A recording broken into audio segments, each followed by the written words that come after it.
మహాగణాధిపతయే నమః. ఓం గురుభ్యో నమః. ఓం శ్రీమాత్రే నమః. అరుణాం కరుణాతరంగితాక్షీం ధృతపాశాంకుశపుష్పబాణచాపాం అనిమాదిభిరావృతాం మయూకైః అహమిత్యేవ విభావయే భవానీం. శ్రీమాత్రే నమః.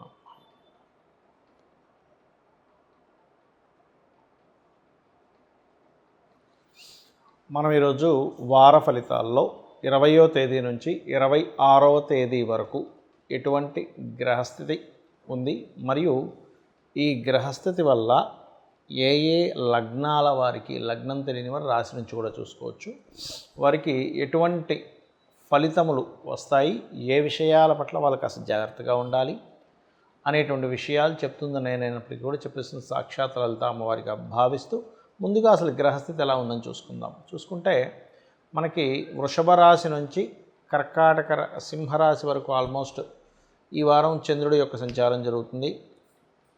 కర్కాటకంలో మనకి రవి మరియు బుధులు ఉన్నారు. సింహంలో కుజుడు కేతువు, కుంభరాశిలో రాహువు, మీనంలో శని, అదేవిధంగా ఇప్పుడు కాస్త శని వక్రించి కూడా ఉన్నాడు మనకి. దీంతోపాటు శుక్రుడు, వృషభంలో ఉన్న శుక్రుడు 26వ తేదీకి మిథునంలోకి వెళ్ళిపోతాడు. మిథున రాశిలో గురువు ఉన్నాడు. సో ఈ యొక్క గ్రహస్థితిని అనుసరించి ఎవరెవరికి ఎలా ఉంటుందనే విషయం మనం ఇప్పుడు తెలుసుకుందాం. మిథున లగ్నము, మిథున రాశి. మిథునం వారికి కనుక చూసుకుంటే మీకు లగ్నాధిపతి 2వ స్థానంలో ఉన్నాడు. లగ్నంలో గురు శుక్రుడు, అంటే శుక్రుడు 26వ తేదీకి వస్తున్నాడు, కాకపోతే లగ్నంలో గురువు ఉన్నాడు.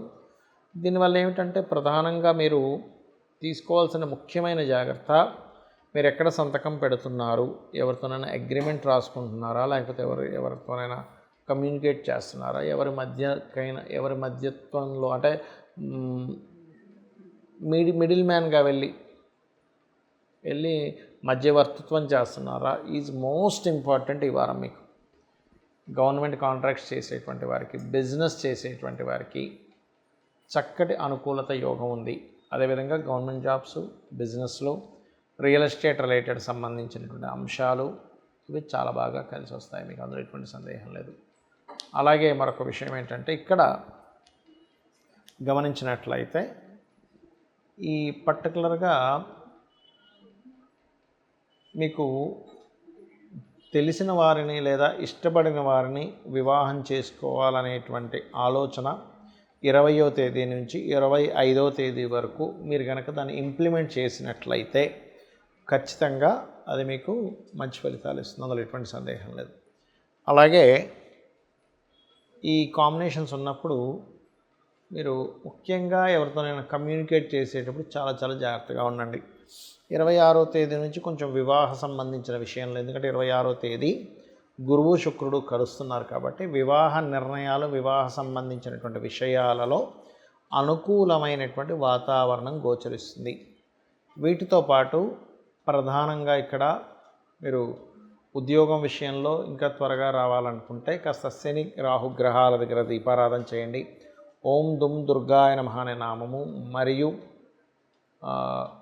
ఓం మాణిక్య మకుటాకార జానుద్వయ విరాజితాయ నమః అనే నామస్మరణ చేయండి. ఏదైనా అగ్రిమెంట్స్, సంతకాలు, మధ్యవర్తిత్వం ఉండేటప్పుడు మాత్రం మీరు ఒక్కసారి గణపతిని, స్కందుణ్ణి తలుచుకోండి, అన్ని విధాలా బాగుంటుంది. చాలామంది నన్ను అడుగుతున్నటువంటి ప్రశ్న ఏమిటంటే, పర్సనల్ చార్ట్ చూపించుకున్నప్పుడు వాటి వల్ల కలిగేటువంటి ఉపయోగాలు ఏమిటని చాలామంది నాకు మెసేజ్లు కానీ అడుగుతూ ఉన్నారు. నేను మీకు కొన్ని చెప్తాను ఇప్పుడు. ఫస్ట్ ఆఫ్ ఆల్ ఏంటంటే, మనం చూడండి, అన్నిటికంటే ముఖ్యమైనటువంటివి ఏమిటి మన జీవితంలో అంటే, అన్నిటికంటే ముఖ్యమైనది ఆరోగ్యం. ఆరోగ్యమే మహాభాగ్యం అంటారు, తెలుసు కదా. సో మీ జన్మజాతకంలో గనక ఆరోగ్యాన్ని ఇచ్చే గ్రహం ఏది, ఆరోగ్యాన్ని తగ్గించే గ్రహం ఏది అనేటువంటిది ఉంటుంది. ఆరోగ్యాన్ని తగ్గించే గ్రహాలు ఎవరు అంటే, సర్వసాధారణంగా శాటర్న్ రోగం వస్తూ ఉంటుంది, లేదా 6th lord, 5th lord, 4th lord ఇలా తీసుకుంటాం. అంటే 4వ అధిపతి, 6వ అధిపతి కలయిక ఆరోగ్యాన్ని తగ్గిస్తుంది, గుర్తుపెట్టుకోండి. అప్పుడు ఆ గ్రహాలు ఎవరయ్యారు, ఆ గ్రహాలు ఎవరికి పోర్ట్ఫోలియో అందించిందో చూసి వాటికి సంబంధించిన దానం గనకిస్తే, శాస్త్రాల్లో మనకి పూర్వజన్మ కృతం పాపం వ్యాధి రూపేణ పీడితం వ్యాధి రూపేణ వర్ధతే అని చెప్తూ ఉంటారు. అంటే పూర్వజన్మలో చేసిన కర్మ పాపం ఏదైతుందో వ్యాధి రూపంలో వచ్చి తీరుతుంది ఖచ్చితంగా, అందులో ఎటువంటి సందేహం లేదు. ఎందుకంటే మీరు దేని నుంచైనా తప్పించుకోగలరు కానీ వ్యాధి నుంచి తప్పించుకోలేరు. బాడీ లోపల ఉంటుంది వ్యాధి.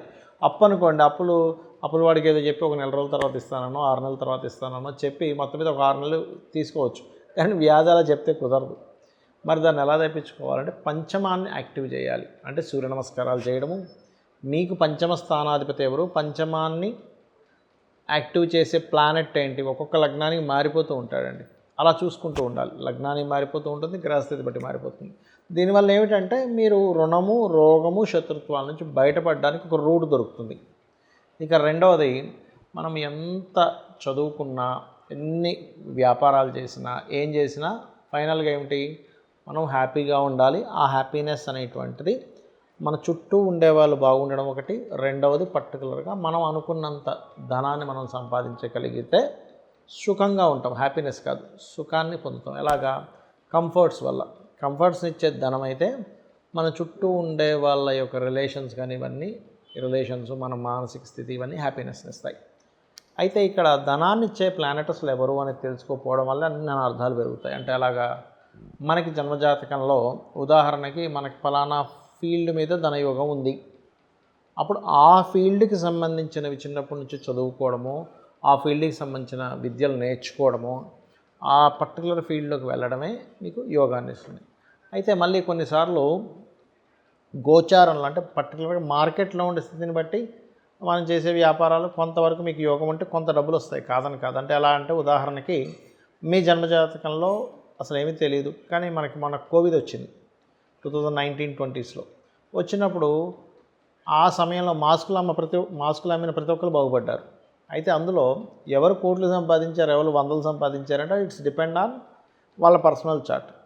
అలాగే మీ పర్టికులర్ చార్ట్లో మీకు ఉండేటువంటి సిచ్యువేషన్స్తో సంబంధం లేకుండా అసలు ఎవరిస్తున్నారు, రవి ఇస్తున్నాడా మెడికల్ రిలేటెడ్, చంద్రుడు ఇస్తున్నాడా ఫుడ్ రిలేటెడ్, కుజుడు ఇస్తున్నాడా భూములు లేకపోతే మెషినరీ రిలేటెడ్, బుధుడు ఇస్తున్నాడా మార్కెటింగ్ రిలేటెడ్ లేదా వ్యాపారాలు, అలాగే గురువు ఇస్తున్నాడా టీచింగ్స్, ట్రైనింగ్స్, కన్సల్టెన్సీ, శుక్రుడు ఇస్తున్నాడా మీకు పర్టికులర్గా ఈ క్రియేటివ్ రిలేటెడ్, ఫ్యాషన్ రిలేటెడ్, అందానికి సంబంధించింది ఇట్లాంటివన్నీ, సాటర్న్ ఇస్తున్నాడా, ఏదైనా జాబ్ చేసుకోవడము, లేనట్లయితే consultancy, job consultancies, oil iron business, రావుకేతులు ఇస్తున్నారా, pharma related, software related, magical related, కేతువిజ్ మ్యాజికల్ ప్లానెట్. అంటే ఎవరు ఇస్తున్నారో తెలుసుకోవాలి ఎప్పుడు కూడా.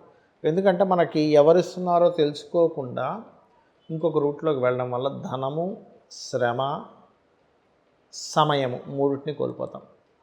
ఈ మూడింటిని సేవ్ చేసేది ఆస్ట్రాలజీ, గుర్తుపెట్టుకోండి. రైట్.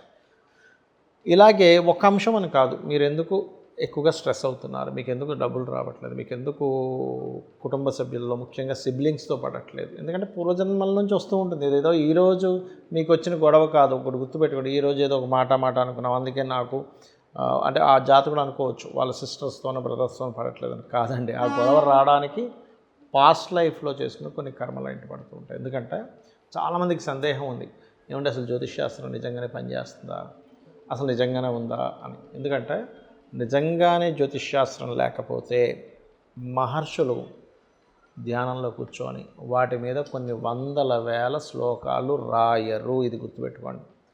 వాళ్ళకి పనిపాటు లేదా చెప్పండి? వందల వేల శ్లోకాలు ఎందుకు రాశారు మహర్షులు? పరాశర మహర్షి, భృగు మహర్షి, అలాగే మనకి జైమిని మహర్షి, ఇలా చాలామంది దాని మీద పర్టికులర్గా కొన్ని సూత్రాలు రాశారు. కాబట్టి మనకి జ్యోతిష్శాస్త్రం ద్వారా వీటిని 100% తెలుసుకోవచ్చు.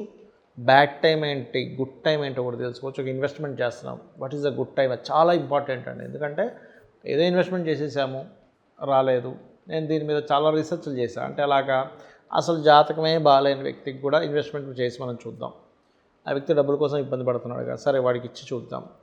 ఆ జాతకం బాగాలేనప్పుడు ఆ ఇన్వెస్ట్మెంట్ చేసి కూడా డౌన్ఫాల్ అవ్వడం నేను చూశాను. అంటే ఏంటి, వాళ్ళకి బాగాలేనప్పుడు మనం ఎంత సపోర్ట్ చేద్దామన్నా కొంతవరకే వాళ్ళకి సపోర్ట్ అవుతుంది, కానీ వాళ్ళ జాతకం ఈజ్ మోస్ట్ ఇంపార్టెంట్. అలాంటప్పుడు వాళ్ళు రెమెడీ చేసుకుంటే కానీ ముందుకు వెళ్ళలేకపోతున్నారని నాకు అర్థమైంది. రెమెడియల్ పార్ట్ ఎంతవరకు ఉపయోగపడుతుందని చాలామంది అడుగుతుంటారు.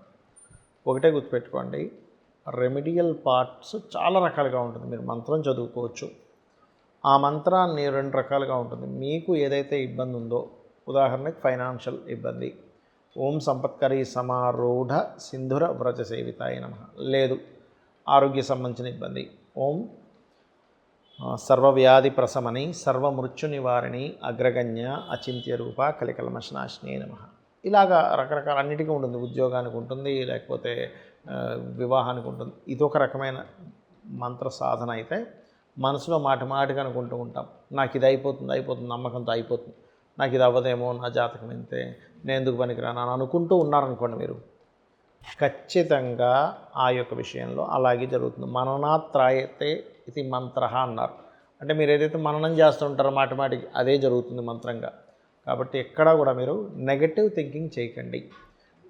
చాలామంది అనుకుంటుంటారు వాళ్ళ జీవితం అంతే, వాళ్ళు ఇలాగే అనుకుంటున్నారు, వాళ్ళ లైఫ్ అంతే, ఎదగలేకపోతుంటారు. బికాజ్ ఆఫ్ అది ఫస్ట్ మైండ్లోని తీసేసేయండి. అమ్మవారిని నమ్ముకోండి. మీ జాతకం ఎలా ఉన్నా అమ్మవారి పాదాలని కనుక మనస్ఫూర్తిగా కనుక పట్టుకోగలిగితే అమ్మవారే మిమ్మల్ని మీ యొక్క ఇబ్బందుల నుంచి గట్టెక్కిస్తుంది. శ్రీమాత్రే నమః.